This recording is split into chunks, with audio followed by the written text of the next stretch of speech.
लोगों के सामने आज के विचार प्रस्तुत करने जा रही जो प्रश्न है, रही मन धागा प्रेम का मत तोड़ो चटका, टूटे तो फिर ना जुड़े, जुड़े तो गांठ पड़ जाए।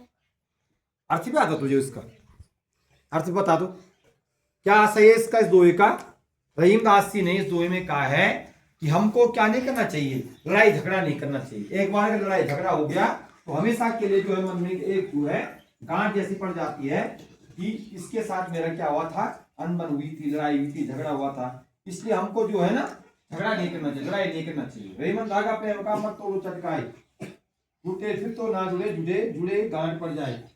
ठीक, अगर हम फिर दोस्ती होती भी जाती है, वो भी गई तो क्या होता है, क्या हमारे एक बार हम दोनों को क्या हुआ था, झगड़ा हुआ था, इस बात पे हुआ था, मन में एक जो है हमेशा के लिए वो बात रह जाती है।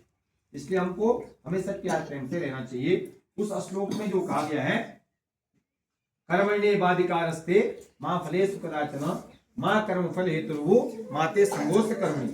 भगवान श्री कृष्ण ने जो है गीता के श्लोक में अर्जुन को समझाते हुए, अर्जुन बाधिकारस्ते मां फलेषु कदाचन मां कर्म फल हेतुर्भु माते संगोष्ठ कर्मणि। भगवान श्री कृष्ण ने जो है गीता में जो है अर्जुन को समझाते हुए कहा है, हे अर्जुन, क्यों अर्जुन को मोह हो गया था, वो युद्ध करने के लिए तैयार नहीं हो रहा था। परसों मैंने कहानी बताई थी, नहीं बताई थी, तो उनको मोह हो गया तो वो युद्ध करने के लिए तैयार नहीं हो रहे थे अर्जुन।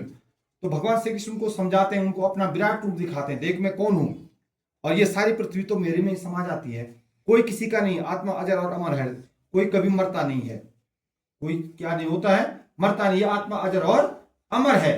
ठीक है ना, मरता तो केवल क्या खंजर है बाहर का, बाकी तो आत्मा तो हमेशा जीवित है, इसलिए चिंता मत करो। तो इसमें इस वाले श्लोक में जो कहा गया है कि आप फल की चिंता मत करो, कर्म करते जाओ, अकर्मण्य मत बनो। कर्म पर तुम्हारा अधिकार है, फल पर तुम्हारा अधिकार नहीं, इसलिए कर्म करते हमेशा जो है ना, जो आपको कहा जाता है परीक्षा में अच्छी नंबर आई या नहीं आई उसका कोई मतलब नहीं है, मैंने कितना प्रयास किया वो सबसे बड़ी बात होती है। अच्छे ढंग से प्रयास करोगे तो निश्चित रूप से मार्क्स भी अच्छे आएंगे, सफलता मिलेगी आपको, आपका उद्देश्य पूरा होगा, है ना। और उद्देश्य पूरा करने के लिए छोटे छोटे लक्ष्य बनाने पड़ते हैं। लक्ष्य छोटा होता है, उद्देश्य बड़ा होता है।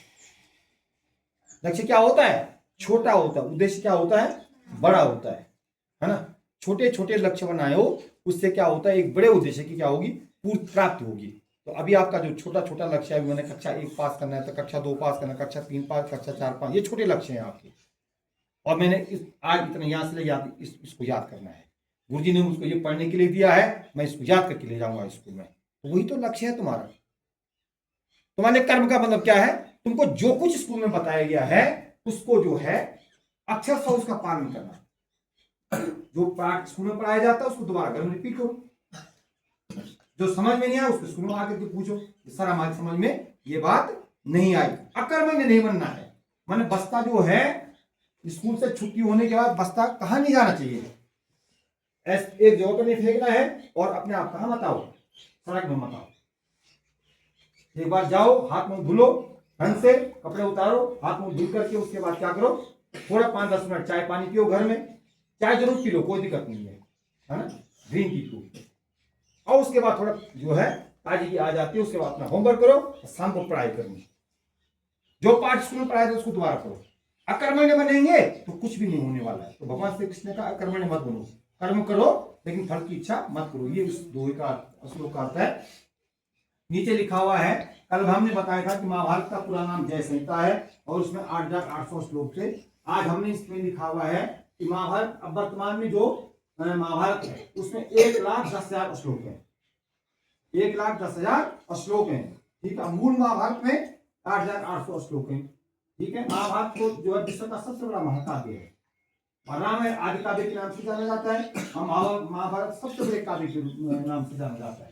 इसे पंचम वेद भी कहा जाता है। क्या कहा जाता है, पंचम वेद भी कहा जाता है। आगे लुक एट बोर्ड, बोर्ड पे देखो, daily blackboard update 1908, date 4 दिसंबर 2025, डेट थर्सडे, आज थर्सडे है। मुस्कुराओ और पढ़ना शुरू करो। उन्होंने पढ़ने की बात की है, इस बोर्ड पे क्या है, मुस्कुराओ, खुश होकर के पढ़ो। कहने का मतलब क्या है, खुश होकर के किसी चीज को पढ़ो, जल्दी समझ में आएगा।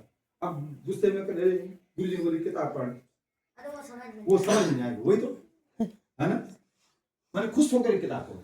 जरूर समझ में आ जाएगा। एक बार नहीं, 2 बार नहीं, 3 बार नहीं, 4 बार पढ़ो, समझ में आ जाएगा। ठीक है। टुडेज वर्ड एज, एज मैंने होता आयु, आयु। सौरमंडल का सबसे बड़ा ग्रह बृहस्पति है और सौरमंडल का सबसे छोटा ग्रह कौन है? बुध है। और बुध एक ऐसा ग्रह जो सूर्य के सबसे नजदीक भी है और सबसे कम समय में जो सूर्य की क्या करता है? परिक्रमा करता है 88 दिन में। बुध का एक वर्ष 88 दिन में पृथ्वी के 88 दिन के बराबर होता है। और जबकि पृथ्वी का एक वर्ष कितने दिन के बराबर होता है? कितने दिन होते हैं? पृथ्वी का एक वर्ष कितने दिन के बराबर होता है? 365 सही 1/4 दिन। ठीक है। भारतीय नौसेना दिवस आज क्या है? भारतीय नौसेना दिवस 4 दिसंबर को। तो आप सभी को भारतीय नौसेना दिवस की भी हार्दिक बधाई और शुभकामनाएं। उन सभी वीर जवानों को सशक्त नमन, और जो जिन्होंने देश को जो है आजाद करने के लिए या अभी भी जो देश की रक्षा में जो है शहीद हुए हैं, उनको क्या श्रद्धांजलि क्या करते हैं? अर्पित करते हैं उनकी आज नौसेना दिवस पे। और आज की जो प्रेरणा है वो प्रिंसिका है और आज का सूरज है आरब। From GPS Delhi. आज के लिए बस इतना है। Thank you everyone.